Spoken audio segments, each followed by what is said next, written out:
How's it going, everybody? This is Garrett Helms with the CSE Tech Talks. And I'm Savanna. And we have to share a mic again today, but that's okay.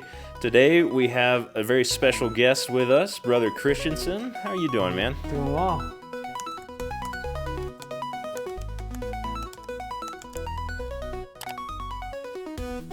Thanks for having me.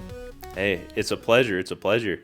Do you think you'd like to start off by introducing yourself a little bit? Tell us about your background and stuff. Yeah. So I'm James Christensen, and I have always loved computers since I was a little kid, and got a bachelor's degree in information systems. And at BYU Provo, I came here as a student, and I loved BYU Idaho, and I loved learning technology. I always play with it, and I, have had tech jobs for the past 15 plus years. So Wow. yeah, it's been good. So what kind of tech jobs did you get into after your education? Yeah, so when I graduated, I was applying for a lot of different jobs, and I had a few different job offers. And the one that I prayed about it, and I felt like the one I should take was actually working at BYU Provo, doing IT there. And so when I started working there, I was managing one website and one database, and then took on more responsibilities. And over time, by the time I left that role many years later, they promoted me and kind of gave me some advancements and things like that. And I was managing like 100 websites by the time I left.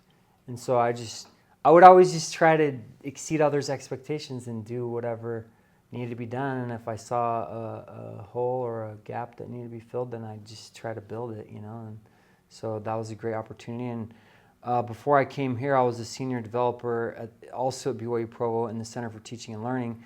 I also had job offers that offered me more during that time that I was there, but I just didn't feel good about it, so I turned them down. But I think if you're prayerful, God can guide you in where you need to be and what He wants you to do. And if you're always trying to add value wherever you go, that's huge, because you can put that on your resume, especially if you can quantify that in some way. Then that looks really good on your resume. So I have many experiences of trying to do that. I could talk about that if you want, but Yeah, go ahead, man. yeah. The floor is yours. Yeah, so I mean, when you see resumes, I have interviewed hundreds of people, and often I'll see a job description, right? And it's like, okay, well, instead of just putting a job description, it might be better to quantify some of those things, first of all.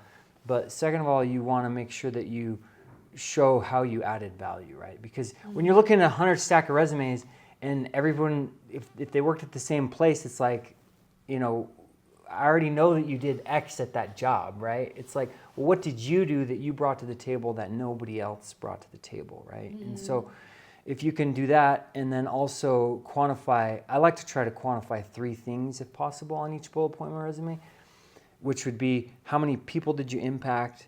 How many things did you do specifically? And then the third thing would be the results. Like, what result did you actually do that might have been quantifiable? And so one story, an example that I use not only on my resume, but I also use this in interviewing. If you're really well prepared for an interview, you can have 5 good stories to tell from your resume when you go into an interview. And if you have those 5 good stories that are well polished, you'll be surprised, but it'll answer almost any question that someone might ask you, if you strategize well with those stories. And so one of the stories that people often ask is, tell me about a time when you failed, or tell me about a time when you made a mistake, or tell me about a time when something didn't go well in your job.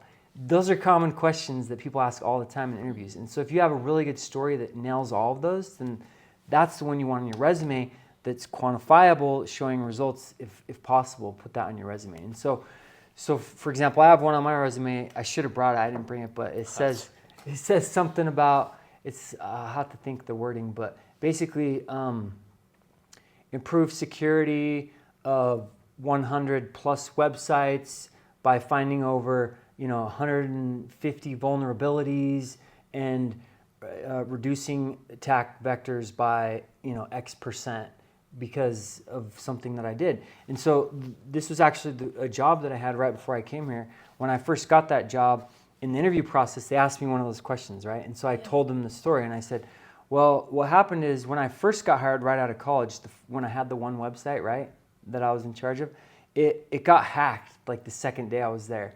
And there was like Star Wars characters on there, and I was like, how did this happen? I'm like the new guy in charge, right? But so I needed to figure out how they hacked in. And so I, asked a bunch of people that had been there, how do people get into this? How do they get in the database? So I did a lot of investigation in talking to people, but also looking at logs and trying to find a root cause analysis of, if you do a root cause analysis, that's what you want to try to do when you're solving problems, right? And so basically we figured out how they got in, and we were able to stop all the ways that people were getting in. We were able to restore from a backup and got the website running again. And so it was stressful, but then when I went in for a job interview later, at the last job that I had, when they asked that question, I told them that story, but I also told them, the next job that I got was, there was all these servers that I was in charge of, and I told them in the interview, I said, if you're okay with this, I would love to focus on security the first day in the job, because like what happened to me, right? I don't want to get hacked the second day. So if you're focusing on security the very first day, then hopefully you're less likely to get hacked immediately. And so I told them, if you hire me, then I'll make sure to do exactly what I did in that other job, where we patched all the security vulnerabilities and made sure that it was secure so people couldn't get in. And so in that job, which is now on my resume, I updated my resume, right? And in that specific job where I was right before, I did that. I found over 100 different vulnerabilities, probably close to around 150 different vulnerabilities, and on 100 different servers, and I was able to secure all of that and educate the people on the team. We need to make sure we're doing this to make this code more secure, make sure we're updating these databases, updating these Linux servers. And so, that's something that if you hire me, that's something I'm going to do, is think about security on the first day. And so that, like, ending with that in an interview question, saying like, if you hire me, then I'll try to do that for you guys. Yeah. It can be really good. And that's actually how I got a job here. I told that exact same story, but I need to practice this story. I haven't said it in a few years, but you want to try to have a concise version of the story too, like a 30-second, right?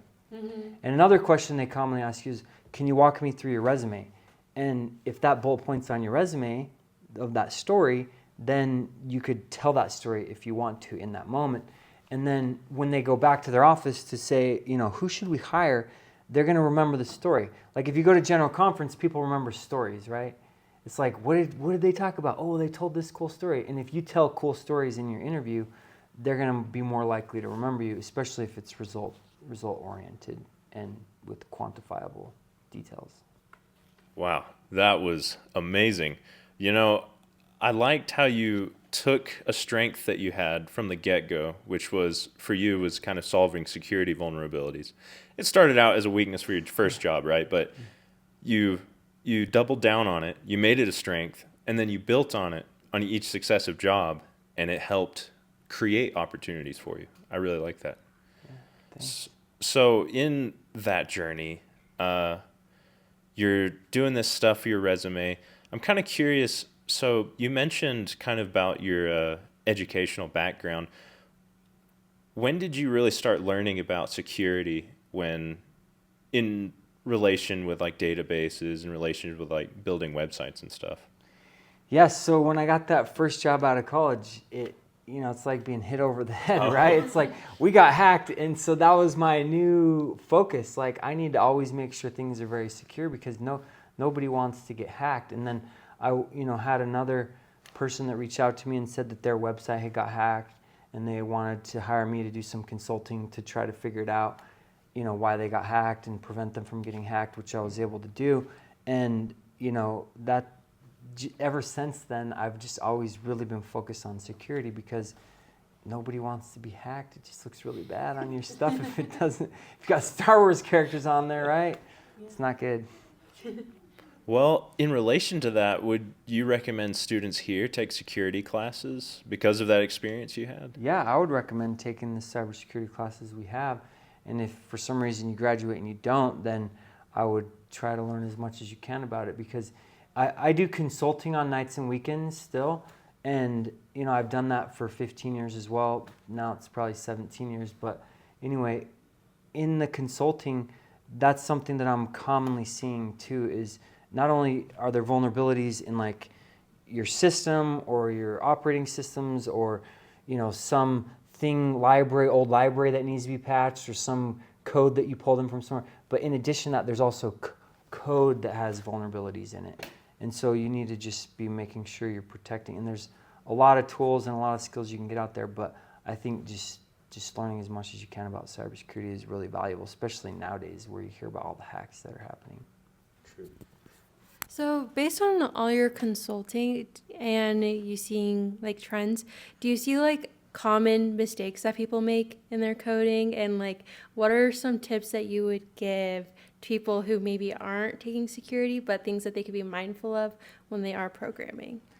Yeah, so if we're talking about programming specifically, then I would say sanitizing your inputs. So often people don't sanitize the inputs well enough, right? Like whether you're getting like a field on a website, you're passing whatever the user types. If you're not sanitizing, meaning making sure you're getting rid of dangerous characters that could potentially allow a user to hack into something. So yeah, if you just look it up, research it, but it's called sanitizing your inputs, and I think that's incredibly important. There's also, cross-site scripting, there's also SQL injection, those are common vulnerabilities, and if you look up OWASP, you can look up different vulnerabilities out there that are common, and if you look at the common ones, then you could start learning a lot more, and there's a lot of websites and resources out there if you just search it up, Well, I really like a lot of that practical advice about your career and kind of the technical aspects of it, how you navigated all of that. You touched on some of the faith aspects of your career earlier. I was wondering if you'd be willing to expand upon that and how faith has impacted your journey through this career, and kind of, what are the interlinkings between that? Yeah, that's a great question. I think for me personally, faith is focusing on God and Jesus Christ is the most important, because at the end of the day, who likes it if somebody's mean to you or steals from you or cheats on you? Nobody likes that, right? And so this life is about focusing on being a better person, and if we can see that and focus on it, we have Jesus Christ, who's the perfect example to help guide us to be better. And if we listen to that voice inside of us that's telling us to be kind and to be nice, then inevitably we're going to find greater peace, happiness, and joy as we follow the Savior. Because everyone thinks of it as a conscience, right? You have a conscience, but that's the light of Christ guiding every person, and it's a beacon inside everyone. And if we listen to that beacon that guides us to good, then we'll be able to return home and be guided to truths and things that will bless our lives. And so for me personally, in terms of career, if you're working hard, you're, doing things that add value, then it's easy to put stuff on your resume, and you're just trying to be somebody who might be like Jesus Christ, right? Then it's going to be easier to build your resume. And I think for me, focusing on the gospel and Jesus Christ will help us in every aspect of our life. No matter what we're struggling with, we can pray for strength, and He can give us strength beyond our own. He has unlimited power to help us if we ask for it, and we do our part and just keep trying and don't give up. And as far as career goes, for me, like even coming in and teaching here at BYU Idaho, I had that job where I was a senior developer doing all those security fixes and everything, and working on a great team.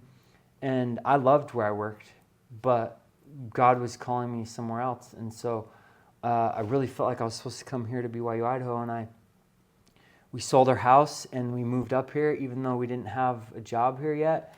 And I had to basically work remote for a year and go back to Utah, and that was really tough, but then it ended up working out here, and I felt like I had to take a leap of faith to be able to come up here.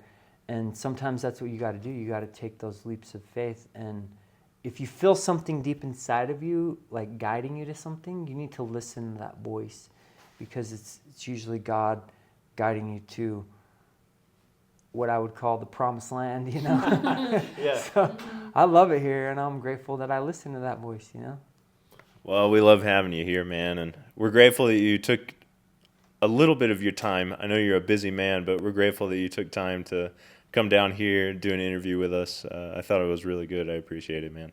Yeah, thank you for having me. Is there anything that you'd like to end on as kind of a closing statement to either students or just people in the field that are trying to find their way? Yeah, I would just kind of reiterate what I already kind of said, but just don't give up. Just keep trying, right? Like, you might lose a job and not have a job, or you might not get the job you want. And, you know, even when I applied here to teach here, I didn't get the job at first. I got shot down. I was in the top few, but sometimes there's steep competition, and sometimes people just don't know you. And, you know, and later somebody told me, if we would have known what you were going to do when you got here, like, we would have picked you sooner. But sometimes people just don't know you from an interview, right? And so even though I'm giving interview tips, right, I'm not perfect. I need to continually improve. And I think if we're continually improving, trying to get better, trying to be more like Jesus Christ, then things are just going to go better. And so I would say, focus on Jesus Christ and focus on being a better person. And like I said, add value, step up to the plate, don't give up. If you don't get it, keep trying. And like, even when I also felt something deep inside me to get more education, and I really didn't want to do it, but because I already had a bachelor's degree and I was like, I'm good. But I felt like I needed to get more education. So I listened to that voice inside of me, and I ended up getting a master's and a PhD, which took a lot of time and effort, but I was able to work full time and do it on the side.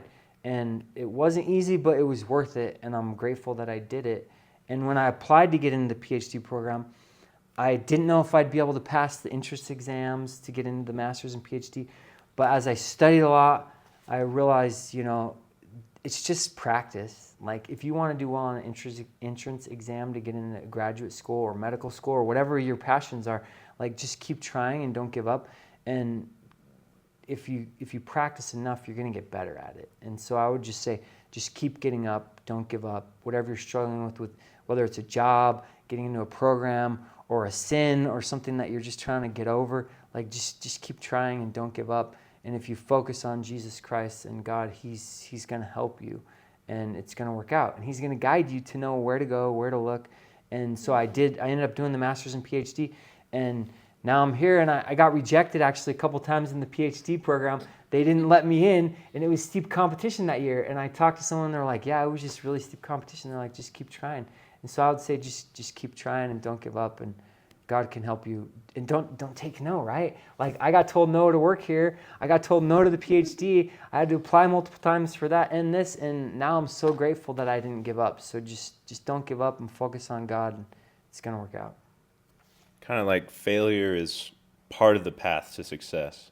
Yeah. Like, you have to fail in order to succeed. You're not going to just, you're not just going to check mark everything in your life. You're going to have to go through the hills and valleys in order to make it to the top. That's right. That's smart, wise stuff. Well, we're grateful that we were able to get this done, and we're glad that you were able to make it. And yeah, Savanna, do you have anything else you want to say? No, I'm good. Thank you. All right. Well, we'll see you guys next time. Thanks. Thanks for watching. Thank you.